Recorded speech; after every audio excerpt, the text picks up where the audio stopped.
ప్రతిఘటన టీవీకి స్వాగతం. క్షణక్షణం మీకోసం. రేషన్ దారులకు గుడ్ న్యూస్ చెప్పిన తెలంగాణ సర్కార్. తెలంగాణ రాష్ట్ర ప్రభుత్వం ప్రజలకు గుడ్ న్యూస్ చెప్పింది. రేషన్ సరుకుల పంపిణీ సమయాన్ని ఈ నెల 30వ తేదీ వరకు పొడిగించింది.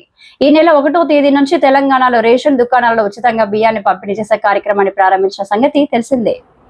ఒకేసారి 3 నెలలకు సరిపడా రేషన్ బియ్యాన్ని అందించాలని నిర్ణయం తీసుకుంది.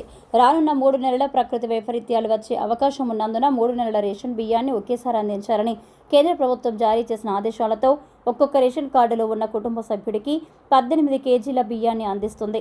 కుటుంబంలో ఎంతమంది ఉన్నప్పటికీ అన్ని 18 కేజీల బియ్యాన్ని ఇవ్వాలని నిర్ణయించింది.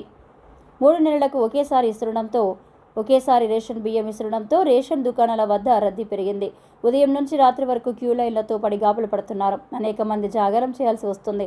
తీరా తమ వంతుకు వచ్చేసరికి స్టాక్ అయిపోతుండడంతో నిరాశతో వెనుదిరగాల్సిన పరిస్థితులు నెలకొన్నాయి. అందుకే ఈ నెల 30వ తేదీ వరకు రేషన్ దుకాణాలు తెరిచే ఉంటాయని, అందరికీ పంపిణీ చేయడానికి సరిపడా స్టాక్ రేషన్ దుకాణాల వద్ద ఉందని ప్రభుత్వం ప్రకటించింది. ప్రజలు ఆందోళన చెందాల్సిన అవసరం లేదని, రేషన్ కార్డులున్న వారందరికీ 3 నెలలకు సరిపడా సన్న బియ్యాన్ని అందజేయడానికి ప్రభుత్వం సిద్ధంగా ఉందని తెలిపింది. గడువు పెంచడంతో రేషన్ సరుకులను ఇచ్చే గడువును పెంచిన కారణంగా కొంత రద్దీ తగ్గుతుందని ప్రభుత్వం ఈ నిర్ణయం తీసుకుంది. తెలంగాణలో మొత్తం 90 లక్షలకు పైగా రేషన్ కార్డులు ఉన్నాయి. అందులో 3 కోట్ల మందికి సన్న బియ్యాన్ని తెలంగాణ ప్రభుత్వం అందిస్తుంది.